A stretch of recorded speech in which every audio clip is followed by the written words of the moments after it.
Misalnya nih, ada 3 yang menjadi pemegang saham di perusahaan. Si A memegang saham 50 lembar, B 30, C 20, total 100 lembar. Ini persentase saham mereka ya. 50 kita bagi 100 dan seterusnya. Sekarang ceritanya si perusahaan kekurangan dana. Tentu dia terbitin saham baru boleh ya. Dari berbagai cara dia terbitin saham baru.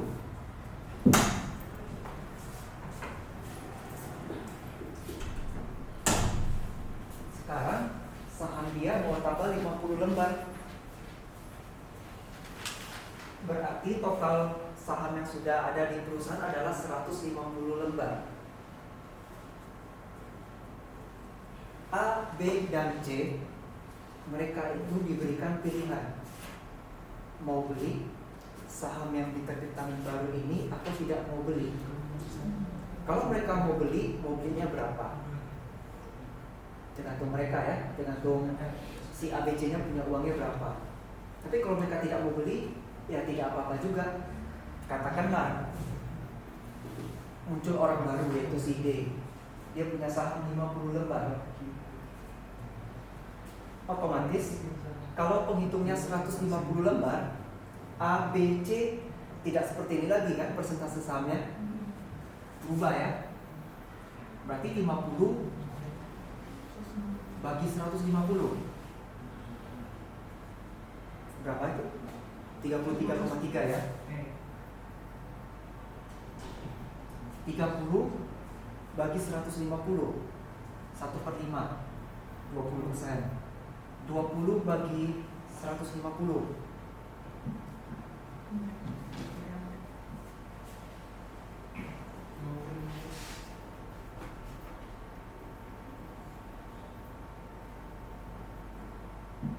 13,3 ya.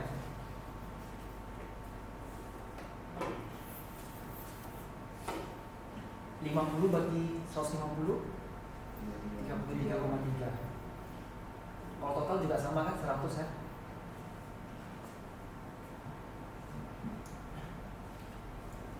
Jumlah sahamnya si A tetap kan 50 lembar, tapi persentasenya berubah kan.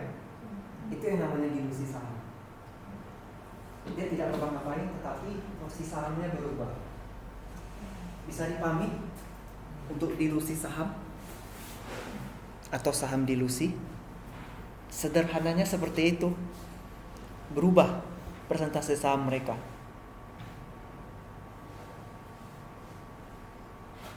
Bisa dipahami? Kalau yang bingung langsung tanya aja ya.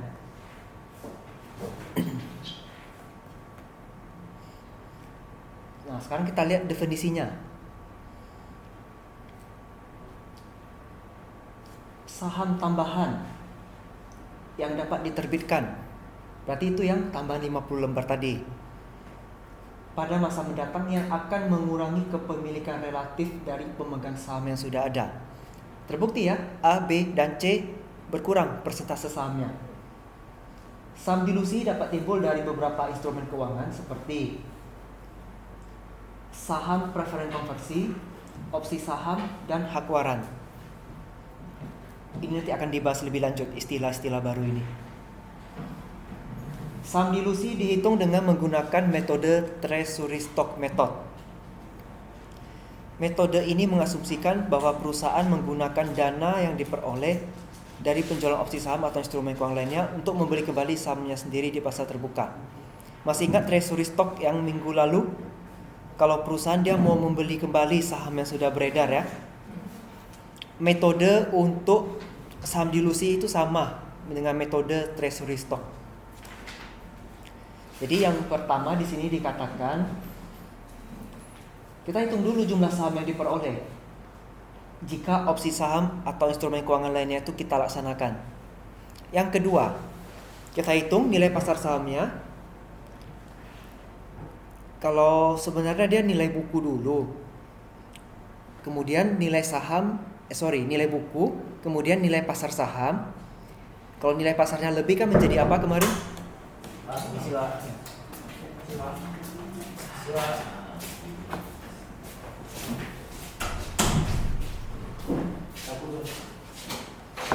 Apa istilahnya kemarin kalau nyetor saham, nilai pasarnya lebih tinggi dari nilai buku atau nilai nominal,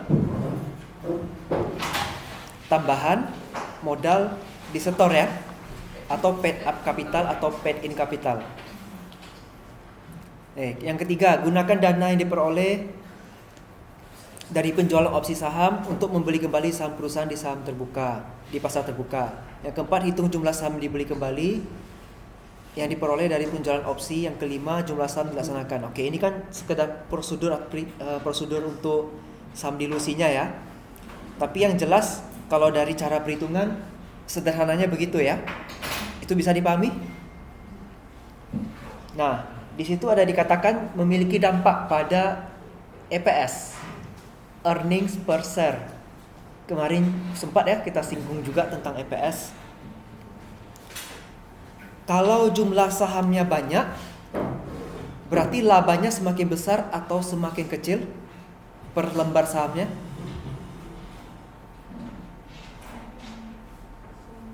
EPS itu rumusnya laba dibagi jumlah lembar saham kan? Kalau jumlah lembar sahamnya semakin banyak, berarti EPS-nya,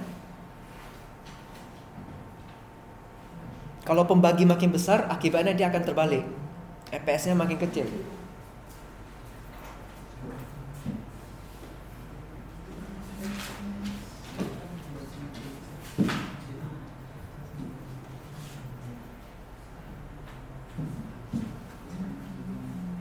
Labanya kan konstan ya, nggak berubah ya. Yang berubah kan jumlah lembar sahamnya. Kalau jumlah lembar sahamnya berkurang, berarti EPS-nya akan naik. Tapi ketika jumlah lembar sahamnya naik, EPS-nya akan turun. Berbanding terbalik dia. Kayaknya kabelnya rusak ini.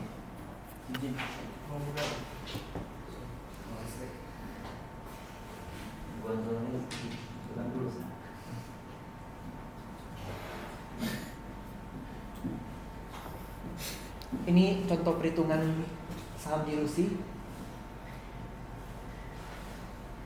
Perusahaan punya 100.000 lembar saham biasa yang beredar, memiliki 10.000 opsi saham, harga pelaksanaan 20, harga pasarnya 30. Kita lihat 10.000 opsi itu bisa dijadikan sebagai 10.000 lembar saham.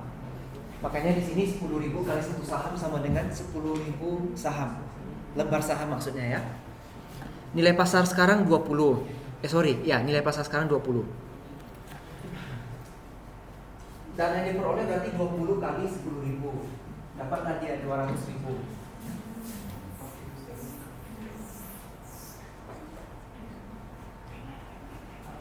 Kemudian 200.000 itu dipakai uangnya untuk membeli kembali saham di pasar terbuka. Harga pasar tadi kan 30 ya. Ada kan tadi disebutkan di sini 20 harga pelaksanaan, harga pasar 30. Dengan uang 200.000 itu kita bisa beli berapa lembar? Kalau harganya Rp30 per lembar, berarti 200.000 kita bagi 30, dapatlah 6.667 lembar saham. Sampai sini masih bisa diikuti? Jumlah saham yang dilaksanakan dari opsi saham. Nah, tadi kan sudah ada 10.000 kan? 10.000 opsi. Yang sudah kita kalikan dengan satu lembar saham berarti 10.000 lembar saham. Sekarang jumlah saham yang dibeli ada 6.667 lembar saham. Berarti total saham sekarang 16.667 yang kita beli nih totalnya semua kan?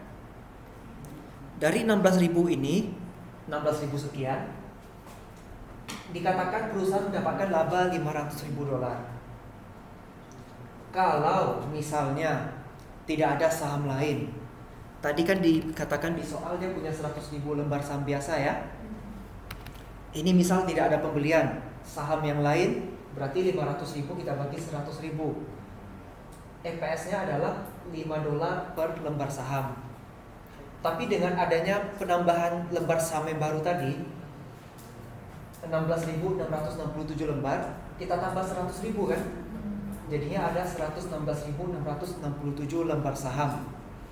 500 ribunya kita bagi dengan jumlah lembar saham yang terkini, dapatnya $4,28 per lembar saham. Terbukti kan? Ketika jumlah lembar saham naik, EPS-nya akan turun. Ketika jumlah lembar saham turun, EPS-nya akan naik. Berbanding terbalik. Bisa dipahami untuk EPS saham dilusi? Ada yang, kalau yang masih bingung silakan tanya ya.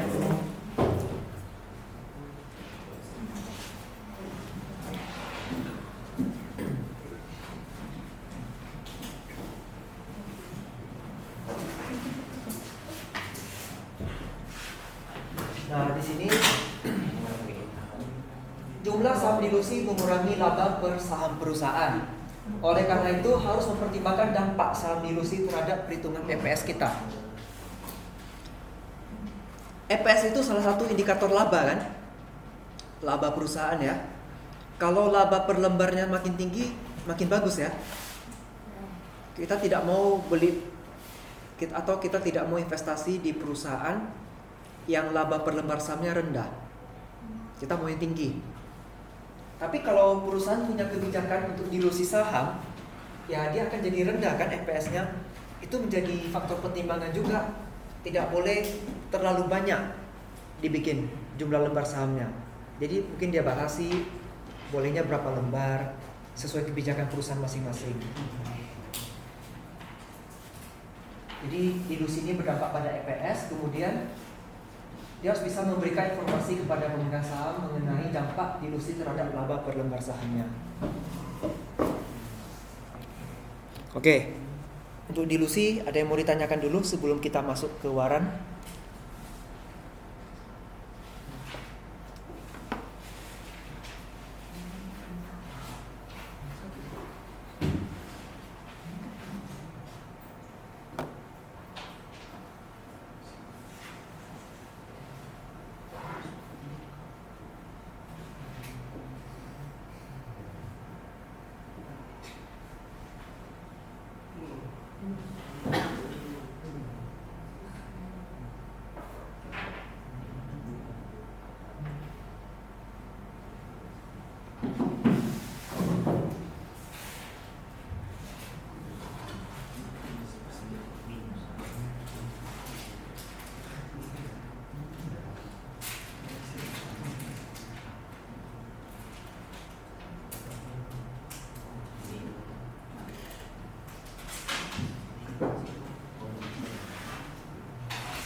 Oke, kalau tidak ada kita lanjut ke waran. Waran adalah instrumen keuangan memberikan hak kepada pemegang waran untuk membeli saham perusahaan dengan harga tertentu dan dalam jangka waktu tertentu yang telah ditentukan. Ini diterbitkan bersama dengan obligasi atau saham sebagai sarana meningkatkan minat investor. Oke.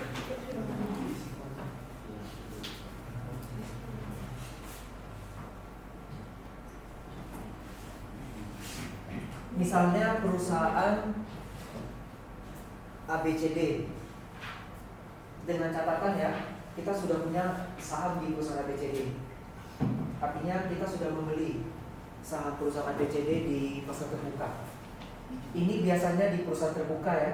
Kalau perusahaan tertutup hampir tidak pernah ditemukan ada penerbit tawaran. Dengan syarat kita sudah punya ya, kita sudah punya saham di ABCD. Kemudian si perusahaan ini suatu saat membuat pemberitaan kalau dia menerbitkan waran. Kita sebagai pemegang saham ABCD boleh membeli atau mau dibiarin aja kalau usah beli. Kalau kita beli, nanti di portofolio kita dia bentuknya akan jadi seperti ini. Ada W di samping kanannya. Itu untuk membedakan saham biasa dengan waran. Waran memiliki ciri-ciri sebagai berikut. Yang pertama, dia memiliki hak untuk membeli saham. Jelas ya? Kalau sudah ditawarin ya berarti kita boleh beli. Tergantung kitanya aja mau beli atau tidak. Itu ada jangka waktunya. Kalau kita membeli di jangka waktu yang masih tersedia ya kita dapat. Kalau kita belinya sudah lewat ya nggak dapat. Terus kalau kita biarin aja, dia akan hangus. Yang kedua, waktu pelaksanaan. Ini ada tanggal kadaluarsanya juga. Nah, itu nanti biasanya perusahaan yang tetapkan periode penawaran warannya ini sampai tanggal berapa. Kalau nggak dipakai ya dia kehilangan haknya ya. Yang ketiga, harga pelaksanaan. Itu nanti akan diinfokan ya kalau kita punya investasi di bursa saham. Kemudian dia bisa diperdagangkan dengan syarat kita beli dulu baru boleh kita jual lah. Yang kelima, potensi keuntungan.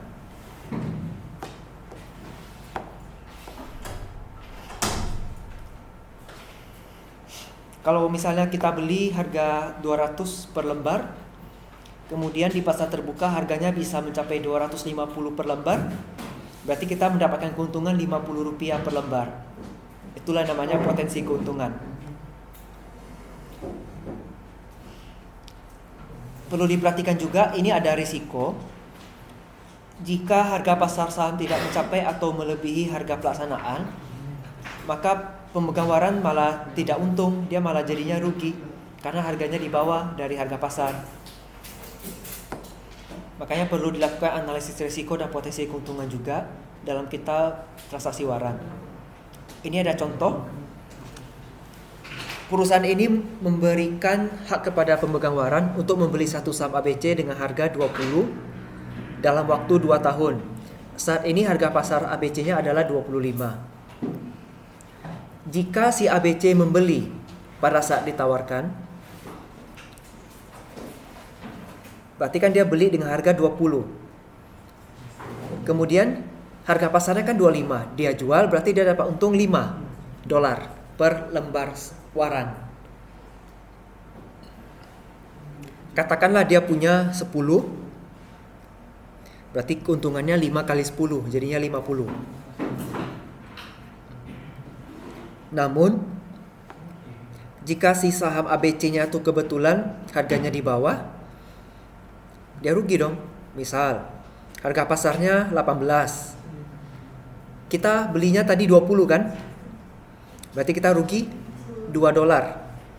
Kebetulan kita punya 10 saham, berarti 2 kali 10, inilah dia $20 kerugian kita dari pemegang waran ini. Halo Pak. Ya. Oke, bisa dipahami untuk waran? Ada yang mau ditanyakan dulu sebelum masuk ke topik berikutnya?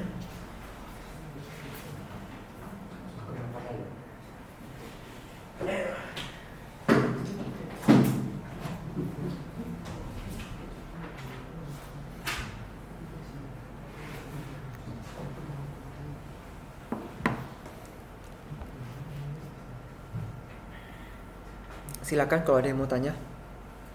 Bahasa apa? Waran.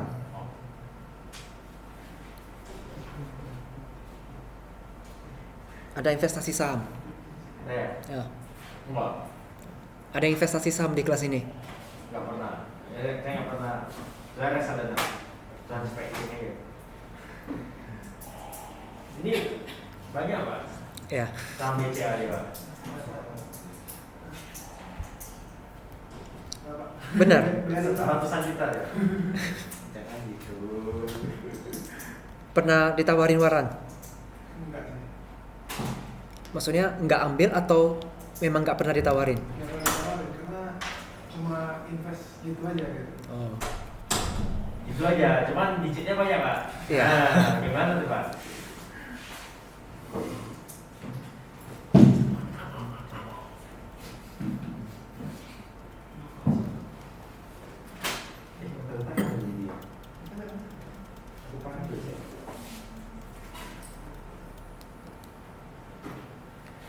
Oke, kita lanjut kalau gitu. Kompensasi saham. Kalau dari pengertiannya, ini sih bentuk kompensasi karyawan atau eksekutif perusahaan dalam bentuk pemberian saham atau opsi saham. Karyawan atau eksekutif di perusahaan biasanya dikasih gaji kan. Kadangkala Ada juga model perusahaan gaji plus kompensasi saham. Ada juga yang tidak terima gaji tapi hanya menerima kompensasi saham. Itu semua tergantung kebijakan perusahaannya masing-masing. Tujuan dilakukannya kompensasi saham itu untuk memberikan semangat ke karyawan atau eksekutifnya supaya bekerja lebih giat. Karena ketika kita memiliki perusahaan, kita tentu ingin perusahaan kita unggul ya. Makanya ketika diberikan kompensasi saham, jadinya seolah-olah kita tuh memang punya saham di perusahaan itu, memang kita jadi pemiliknya. Walaupun nilainya kecil ya, tapi tetap terhitung sebagai pemilik karena kita punya lembar sahamnya. Jadi dikatakan bisa untuk meningkatkan kinerja perusahaan karena karyawan semakin termotivasi. Berikutnya, ini bisa membantu mempertahankan karyawan juga untuk mencapai tujuan jangka panjang dari perusahaan. Kompensasi saham ini ada beberapa bentuk. Yang pertama saham langsung, artinya itu langsung diberikan kepada mereka. Ada berita saya baru baca beberapa hari lalu, katanya driver Gojek dapat saham dari Goto ya. Ada beritanya itu. Marketing tuh Pak. Coba saya searching dulu. Saya ada dengar beritanya.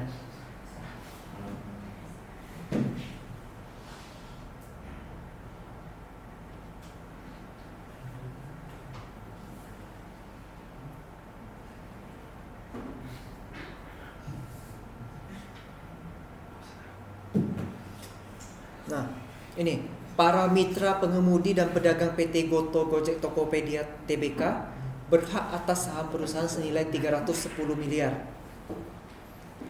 Ini kan berarti setiap mitra atau pedagang di Goto punya opsi untuk membeli saham ya. Nah, itulah yang maksud dengan kompensasi ini.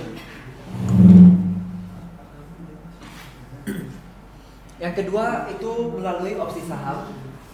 Dia diberikan pilihan mau beli atau tidak mau beli, itu tergantung pada mereka. Ini dilakukan pada periode vesting tertentu. Periode vesting itu artinya ada periode waktu yang mengikat. Kalau dia bisa bertahan di dalam perusahaan sampai dengan 3 tahun, barulah dikasih sahamnya, gitu ya. Namanya vesting. Yang ketiga saham terbatas.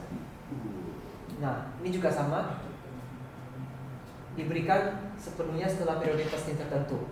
Kalau yang nomor 2 tadi itu opsi, bisa pakai waktu, bisa tidak pakai waktu ya. Kalau yang 3 saham terbatas itu pakai waktu. Masalah kompensasi saham itu ada kelebihan dan kekurangan. Yang pertama jelas bisa memotivasi karyawan dan eksekutif ya untuk meningkatkan kinerja dan mempertahankan karyawan yang berkinerja tinggi. Kekurangannya juga ada. Kekurangan kalau di akuntansi itu ada seperti pengakuan biaya kompensasi saham. Itu mau dikatakan sebagai biaya gaji, biaya tunjangan, biaya kompensasi atau biaya lain itu. Kemudian bisa mengurangi laba bersih perusahaan. Karena ketika dia memberikan kompensasi, itu biasanya akan ngikut harga pasar itu. Ketika harga pasarnya tinggi dan itu dinyatakan sebagai beban perusahaan, maka juga akan membebankan laba perusahaan. Jadinya semakin kecil labanya. Ini juga bisa menjadi bahan kritik dari pemegang saham yang lain. Kenapa bisa menjadi bahan kritik? Jumlah lembar sahamnya berkurang kan? Kalau jumlah saham berkurang, terjadi dilusi saham yang tadi. Kemudian ada yang namanya masalah agensi. Kalau yang rencananya nanti skripsi tentang keuangan dan mengambil topik tentang bursa efek, bursa saham, itu nanti akan pakai teori agensi. Nah, jadi teori agensi ini muncul karena adanya masalah agensi. Agen. Manajer di perusahaan itu adalah agennya si investor.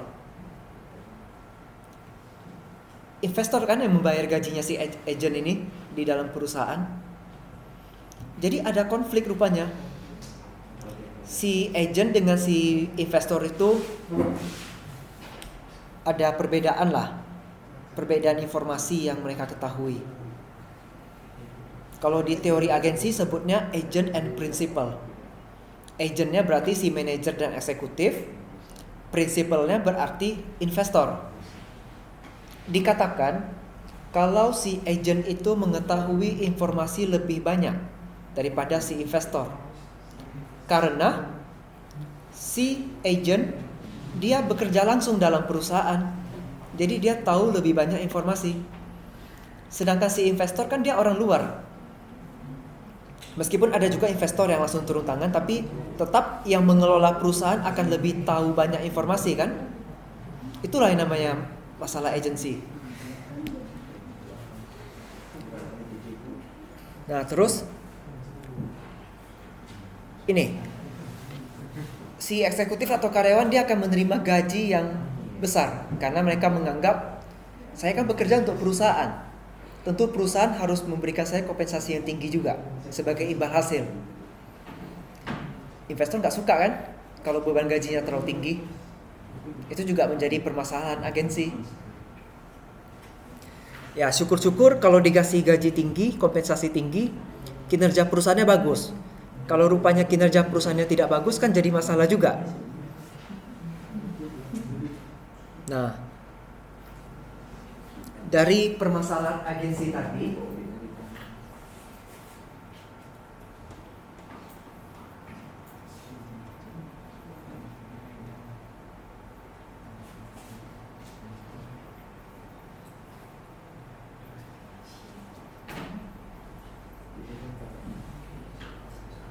timbul yang namanya informasi asimetris.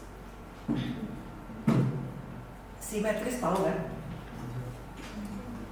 Simetris itu kalau ini ada bulat, kita bagi dua, sama 50-50.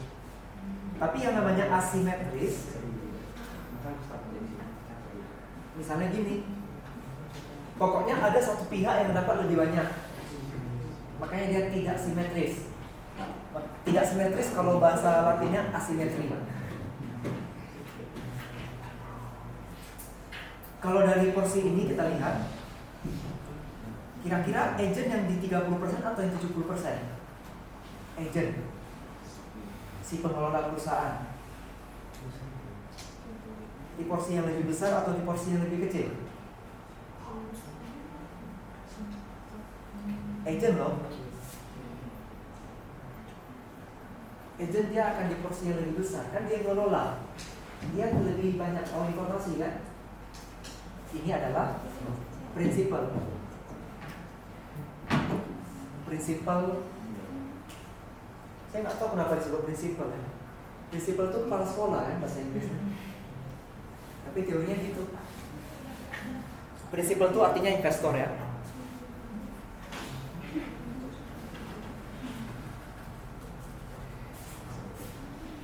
Informasi asimetris itu terbagi dua.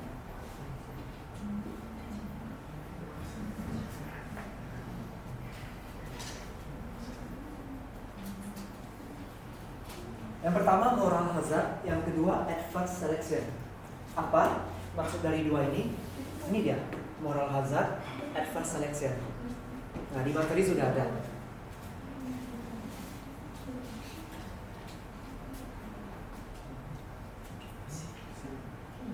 Si manajer atau eksekutif membuat gaji mereka tinggi sekali di perusahaan.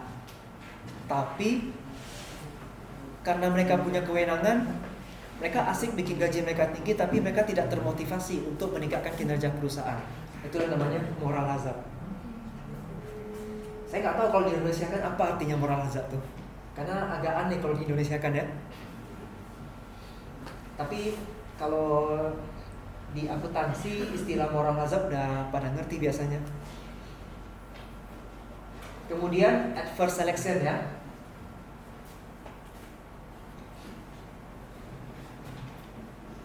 Si eksekutif atau karyawan yang kurang kompeten, dia bisa memperoleh kompensasi yang lebih besar. Padahal si merekanya itu belum tentu bisa untuk mengerjakan pekerjaan yang harusnya untuk meningkatkan kinerja perusahaan itu. Itu yang namanya adverse selection. Moral hazard sudah, adverse selection sudah, terus ada yang ketiga. Ini adalah masalah monitoring. Ya, eksekutif dia sebagai pengelola, dia menerima gaji besar, siapa lagi yang mau monitor kerja dia? Kan dia yang bekerjanya harusnya memonitor karyawan yang posisinya di bawah dia. Tapi karena dia posisinya tinggi, siapa yang monitor? Investor kan harusnya. Ya, sementara investor aja informasinya sedikit. Informasi asimetri tadi. Dia tidak punya banyak informasi, ya kecuali dia tiap hari datang ke kantornya. Tapi kan investor kalau terutama di bursa efek tidak seperti itu ya. Jadi ini ada masalah agensi kalau kita menggunakan kompensasi saham di perusahaan. Untuk mengatasinya ya kita melakukan pengawasan, monitoring yang lebih ketat. Terus untuk masalah gaji yang super gede ini ya harus dibuat kebijakan.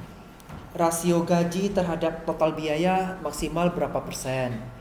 Atau gaji dan tunjangan itu maksimal berapa persen dari omset. Itu rasio-rasionya nanti tergantung perusahaan yang atur.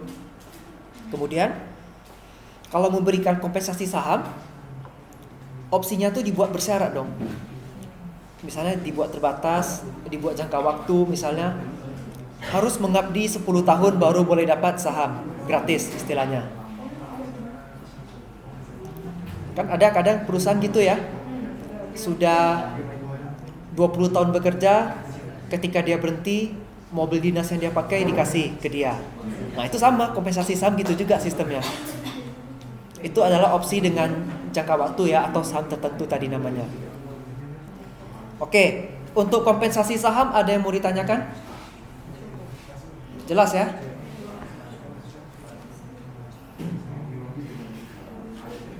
Silakan kalau mau ada yang tanya.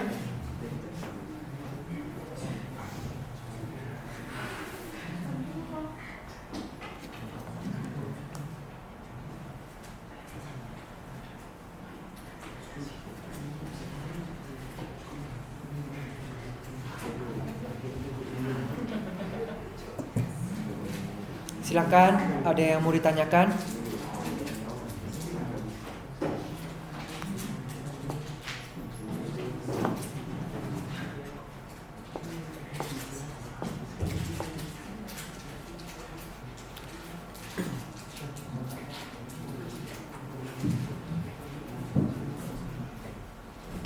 Kalau yang ambil skripsi keuangan, selain pakai teori agensi, bisa pakai teori formasi asimetris juga kalau mau.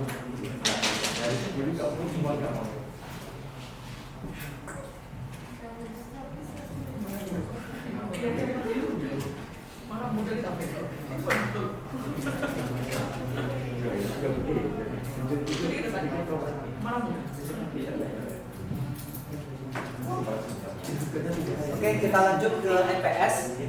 EPS minggu lalu sudah ya. Sebenarnya EPS yang di sini EPS yang kalau ada di Lucy tadi. Udah ya, udah dijelasin ya.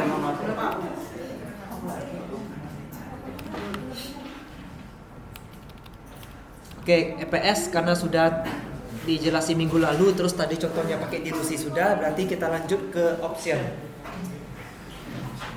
Option kalau di Indonesia kan artinya pilihan ya. Memberikan hak tapi tidak menjadi kewajiban.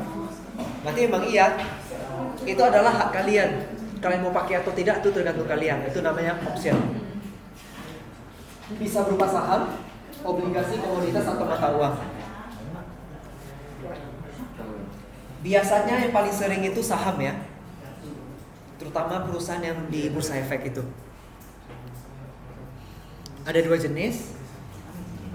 Kalau call option itu untuk kita beli, put option untuk kita jual. Call itu berarti beli, put itu jual ya. Itu untuk bedakannya langsung.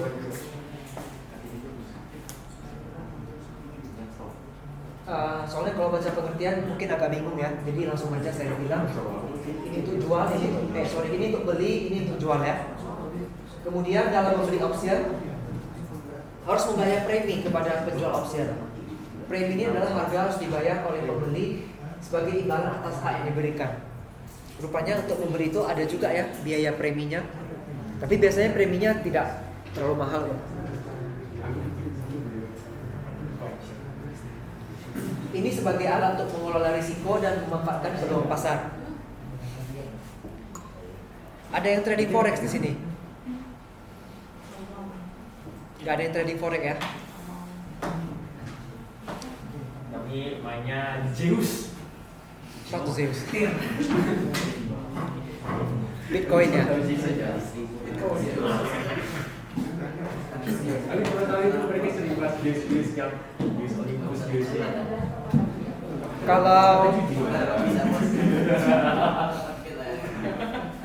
Kalau di forex atau forex exchange itu ada yang namanya hedging. Pernah dengar nggak ya hedging?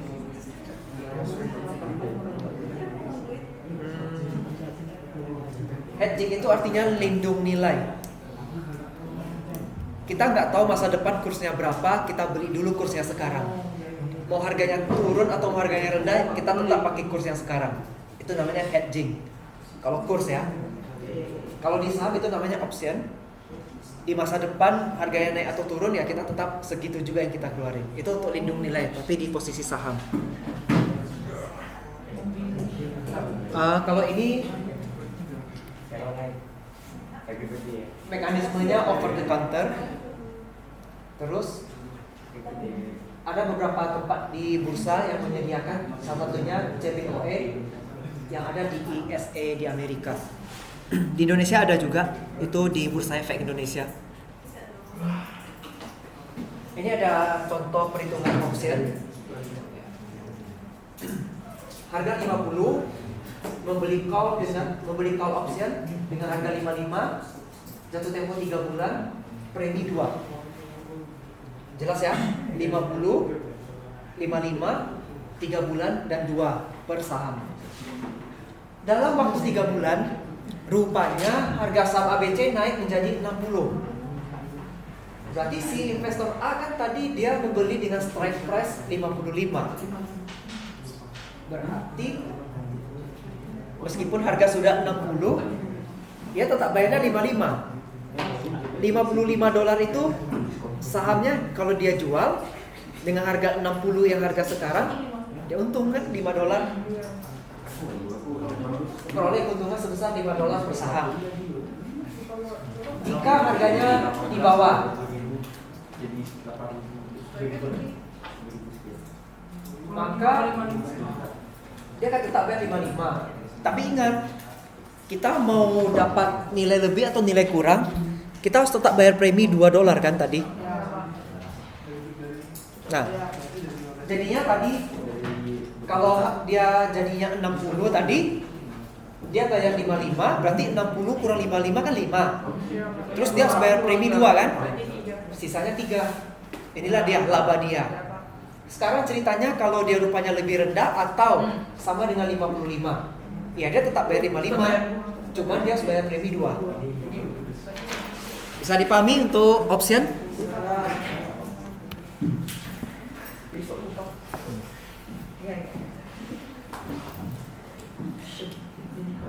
Oke, bisa semuanya? Kalau begitu materi kita selesai. Berarti kita tinggal sekali lagi pertemuan offline kan? Iya. Enak kan kalau gini? Iya Pak, gimana Pak? Materi kita udah selesai. Oh iya, cepet banget. Iya. Iyalah, datang. Minggu depan om. Berarti kita tinggal sekali lagi kan pertemuan offline? Iya Pak. Ya. Happy birthday Caroline. Ya. Udah 3 kali loh disebutin. 6 tahun loh Pak dia Pak. Iya. Oke. Coba Kamu mau ucapin ya? Cuma ini urusan yang paling benar. Kita sama-sama nyanyi aja kalau gitu. Iya. Ya, 1, 2, 3. Happy birthday to you.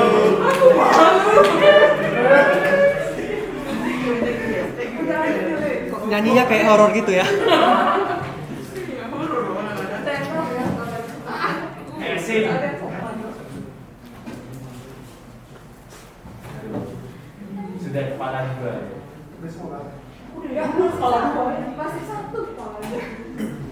kalah 2 nomornya 2-0.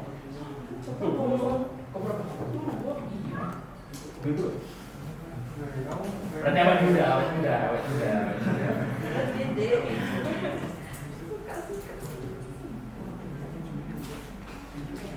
Nah, ada yang mau ditanyakan Kak terkait materi kita hari ini? Bapak ikut trading nggak, Pak? Saya nggak trading, Investasi investasi. di mana? Apanya Biar maksudnya? saya all in. Nggak boleh gitu. Apa namanya? Don't put your ball in, don't put your egg in one basket kan orang bilang. Jangan all in, bahaya itu. Gitu ya. Di mana Pak tadi saya, Pak? Jadi Bapak beli saham apa ya? Investment. Tidak di satu bidang ya. Ya. Ada di sektor properti, sektor perbankan ada, sektor perkebunan ada juga. Jadi kalau dihitungkan skala persentase itu di sahamnya berapa persen, di logam mulia berapa persen, di properti berapa persen, sama cash berapa persen. Kurang lebih lah gambarannya gitu. Ya boleh, itu kan rahasia pribadi itu. Kalau Kurang lebih aja. sampai saat ini sekitar 80% itu di tanah dan bangunan yang real ya, Oh, tanah dan bangunan. logam mulia termasuk? Enggak. Logam mulia ada juga, Termasuk di yang 80% itu? enggak, Oh enggak. pisah. Logam mulia saya ada sih, cuman memang nggak banyak. Itu pun bukan beli sih, dikasih bank. Kasih bank ya. Ya. Kemudian saham ada, kalau deposito udah nggak ada lagi. Saya Deposito merugikan, Pak? nggak rugi sih, cuman Enggak rugi. kecil kan, bunganya kecil. Kalau dulu iya sih, pas awal-awal nabung memang di deposito. Rugi di marginnya kan? Kalau sebenarnya kalau kita hitung, Iya. kalau bapak itu, kalau saya hitung pribadi, menurut saya rugi di marginnya. Kalau bapak, menurut bapak? Oh, ya tergantung preferensi investasi kita ya. Kalau berani ambil risiko lebih tinggi ya ambil obligasi. Oh, kalau kawanku ambilnya di Zeus, Pak. Lebih tinggi. Kalau obligasi kan bunganya bisa 7-10%. Kalau deposito kan 3-5%. Ya kalau nggak berani ya deposito dulu. Bapak mau coba nggak, Pak? 10%-nya kita main di Zeus, Pak. Itu kalau kita menang 100%. Ya high risk high return ya. Bercanda ya, Pak? Ya.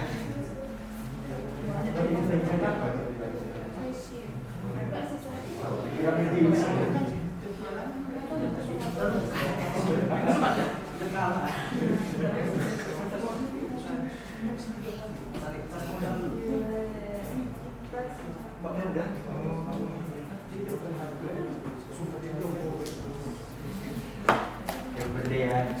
Ya.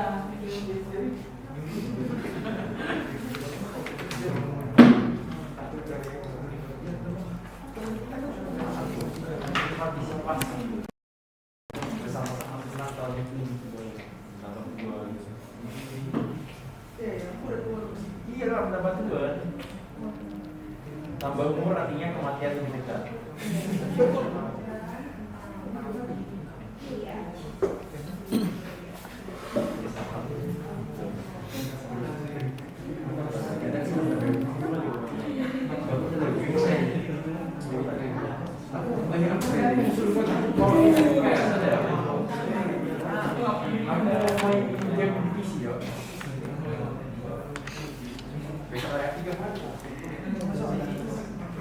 Besok ada kelas ya kita? Oh, besok seharusnya kita online dua-dua. Hah? Seharusnya online. Aku pada mau ngobrol. Ya udah tahu kamu sih. Aku mau bikin PS. Agung Suranto, Besok aku dibayar motor. Amita, Angelia. Wah tadi kayak ada izin ya.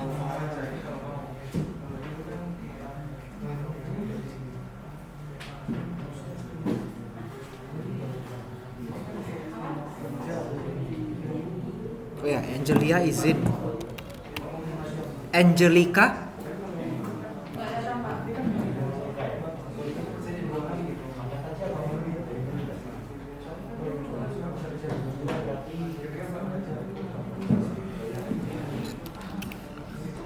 Caroline,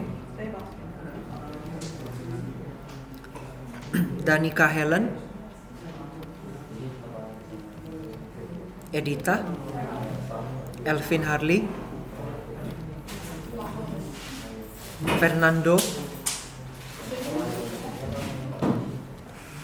Hari Kurniawan,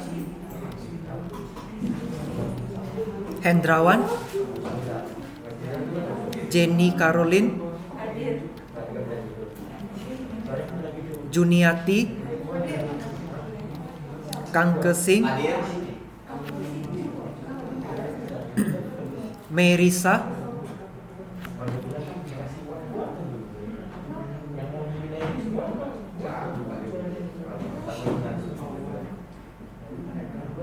Merisa ada kabar?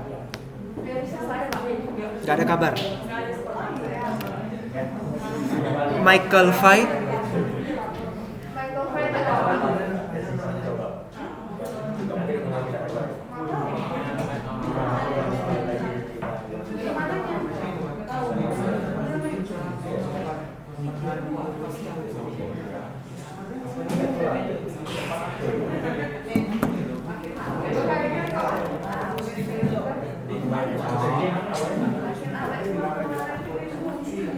Michael Natanda,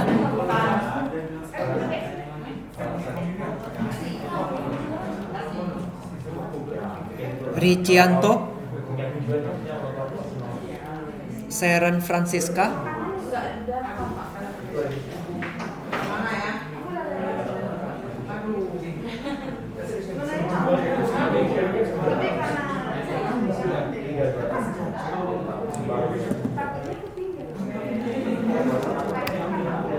Stephen,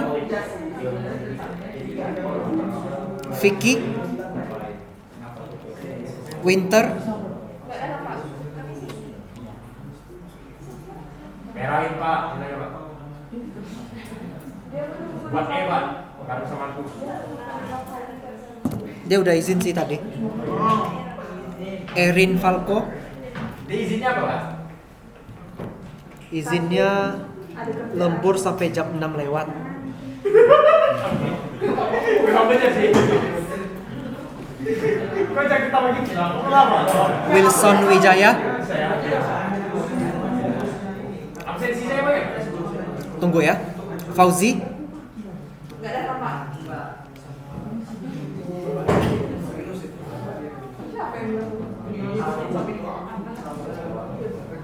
Fauzi gak ada kabar ya. Reiki Susilo,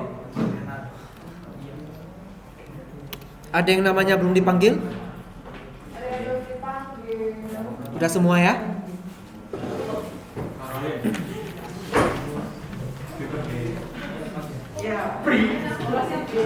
Udah 6 kali loh dibilang. Kita tuh stop kalau dia bilang, oh iya nanti kita pergi makan ya. Oh tapi tapi tahun depan. Oke, perhatian semua. Iya Pak. Di sini ada tulisan kecil ya. Tidak mengikuti perkuliahan 5 kali atau lebih, maka tidak bisa mengikuti UAS. Masalahnya sini sudah ada yang 5 kali. Siapa? Merisa. Wilson Wijaya ada berapa lagi? Wilson baru 2 kali nggak hadir. Pertemuan 4 dan 10. Pertemuan 4 dan 10 Wilson. Oh, dan saya di akhir. Oh ya ada banyak banget ya. Ada beberapa waktu memang aku tuh datang Pak, cuman pas aku datang tuh udah siap karena kan kerja. Jadi minggu juga aku bilang dosennya. Itu gimana Pak solusinya Pak? Tergantung dosen juga. Ya. Kalau saya kan absen manual saya pas jam mau pulang. Oh iya, memang terbaik Pak. Tapi masalahnya aku datangnya pas udah siap Pak. Gimana itu? Ke dosen lain kan? Ya. Ya tergantung kamu dengan dosennya gimana kesepakatannya. Jadi untuk si Merisa ini gimana ya? Saya tidak tahu. Itu WWN Bapak. Ya kalau kayak gini ya E kan. Mau gimana caranya? Udah pasti E nilainya. Udah pasti ya Pak. Pak, kalau itu nanti memperbaikinya di semester berapa? 1 tahun kemudian. Jadi kalau semester 2 berarti di semester 4. besok maksudnya semester selanjutnya atau dua semester selanjutnya? 2 semester. Ya senang loh nanti. Semester itu bisa ambil semuanya berarti. Ya turun ke bawah kan karena ada yang ngulang. Nah, itu namanya opportunity. Tapi SKS nya Ada kelas. Ya dia meskipun ikut UTS, tapi karena dia offline yang nggak hadir, kan tidak bisa ikut UAS kalau aturannya kan. nggak menutupi. Gak apa-apa. Aturan aturan itu dibentuk untuk Dilanggar. Makanya ada buku yang namanya Bridge the Rules. Angelia udah 3 kali. Angelica 3 kali. Marisa 5. Michael Fay baru sekali. Sharon Francisca 4 kali. Winter 1 kali.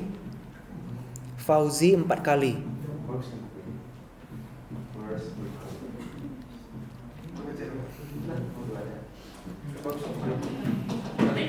Jadi bukan cuma di mata kuliah saya ya, di mata kuliah dosen lain juga sama ya aturannya ya. Benar Pak, setuju saya.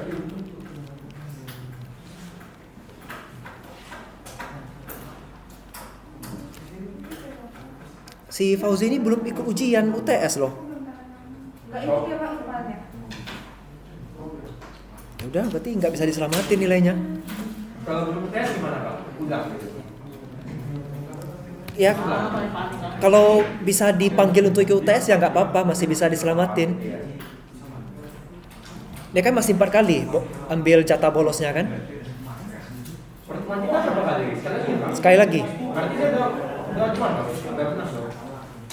Fauzi baru 4. Berarti dia tapi masuk. Dia kan di sini tulis 5 kali atau lebih. Oh ya udah, berarti kalau udah 5 nggak bisa lagi. Oh gitu ya. Berarti Marisa udah nggak bisa lagi ikut UAS. Negosiasi nggak bisa Pak? Saya Aku nanya sistem aja ya. perlu tahu juga ya, dia izinnya karena apa. Kalau izinnya karena sakit dan harus berobat ke luar negeri atau kemana, atau yang butuh rawat di rumah, itu masih bisa dipertimbangkan. Kalau bisa kita, itu kan kalau kita tulisnya izin, tetap batasnya 4 kali ya. Kalau bisa izin. Di sini kan tulisnya tidak mengikuti perkuliahan. Mau izin atau alfa sama. Kalau sakit itu lain cerita ya. Sakit masih bisa dikompensasikan. Bisa itu. Saya pernah ketemu mahasiswa, dia sakit di bagian kaki, patah tulang dia. Jadi sampai selesai kuliah dia online sama saya. Saya kan materi tetap jalan melalui materi Banajar, melalui video juga kan. Jadi dia masih bisa ngikutin dan dia tugas kerjakan. Itu masih bisa. Sama lagi aku, tugas kerjakan semuanya. Iya. Tugas saya kan masuk kan Pak? Tugas saya kan tugas. Ya. Oke, berarti udah selesai materi hari ini. Apabila tidak ada yang mau ditanyakan lagi, kita akhiri. Terima kasih, selamat sore dan selamat ulang tahun kepada Caroline. Terima kasih Pak. Oke, silakan.